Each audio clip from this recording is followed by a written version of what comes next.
Y'all know Chef Bud, of course. Turkey bites, turkey balls, it looks like, man.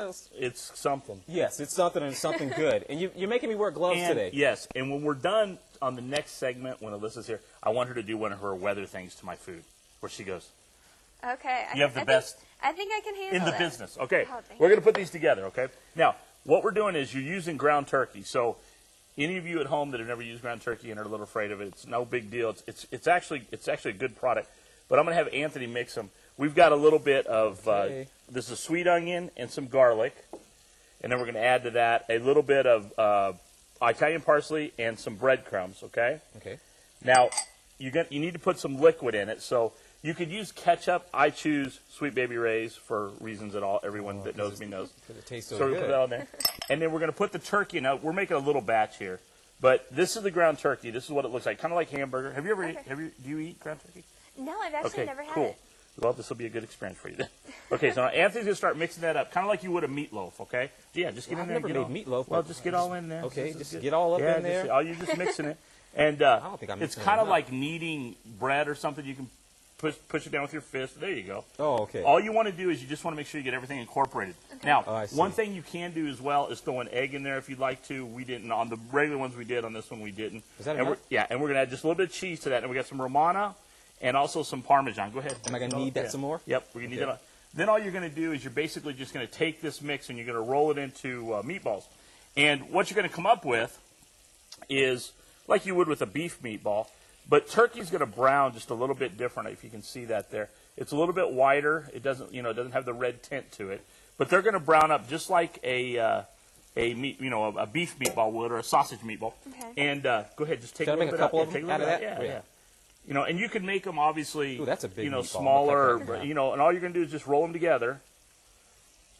And you're doing great with those gloves. I should have turned you loose with gloves a long time ago. So it really doesn't matter the size that you make them. Whatever you want them to be. A lot of folks do these for appetizers, so you can make them a little bit smaller. Okay. For a meal, you can make them a little bit bigger. But what you get is, man, look at you. I'm so proud. I can make one huge Jethro Bodine. Yeah, I'm starting to tear up here. The thing you want to do is, whenever you make something like this, and this is how I feel about the turkey. I think turkey is one of those things where, people like turkey, like the flavor of turkey, but if they've never had ground turkey before, they're kind of probably a little bit hesitant.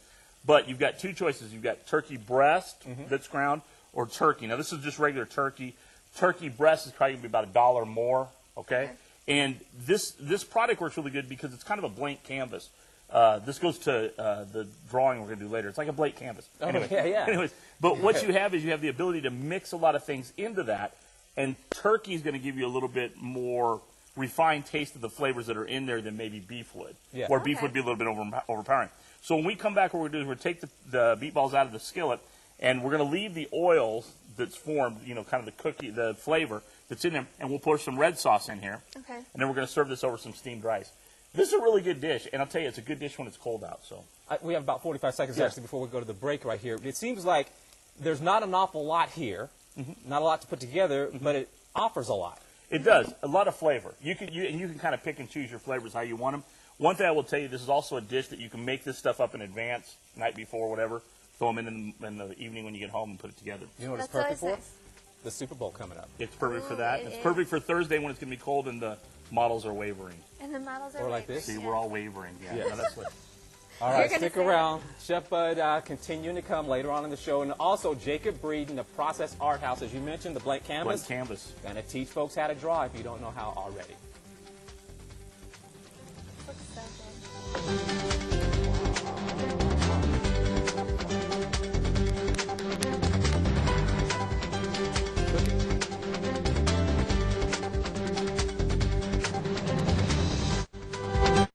You know, Bud, in TV shows when they say previously on and they recap, Right. Well, previously on Chef Bud, we did what to set up to what? We made meatballs, and now we made turkey meatballs, and now we're going to finish them off with a little bit of a sauce. Now, you could use a jarred sauce or can. Now, if you'll go to Connect Amarillo to the produce to the Daybreak site, the recipe for this sauce is in there. It's real simple to make.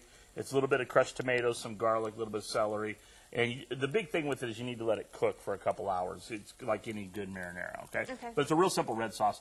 And what you can do is after you get your meatballs cooked and take them out and put them on a paper towel to drain them, to kind of let the oil come off them, you're going to drain just a little bit of oil's left in there.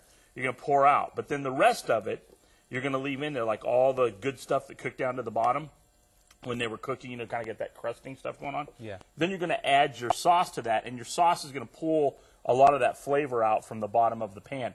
Now you'll notice that what I'm going to put this on is steamed rice, and I did a little bit of carrot coins with or sugar snap peas. Looking healthy there. Because that's the only way you should ever eat peas and carrots is like that. Anyway, because that looks a lot better than usual.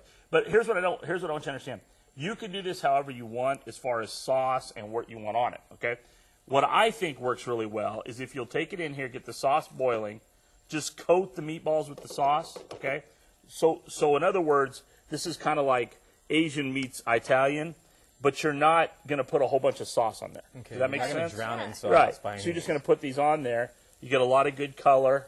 It's kind of like Swedish meatballs, sort of. See, that's what I'm looking at. That's what I'm thinking. And that's kind of, in my mind, that's kind of what I'm thinking when we do this, is it's kind of Swedish meatballs, because you don't want to have, I don't think you want a big, heavy amount of meatball or sauce on there. I think you want more the sauce glazing. That looks beautiful. It does. The sauce glazing the meatballs, and then you get kind of you get that flavor incorporated in the meatball, but it's not drowning in the sauce. Yeah. And a lot of, and of course, we've talked about this before, I'm not the healthiest eater at all, but I will tell you one thing. I think what I've learned over the years dealing with people, when it comes to eating healthy, a lot of it is, doing it in moderation, maybe not bathing sauce in this, getting that little bit of flavor.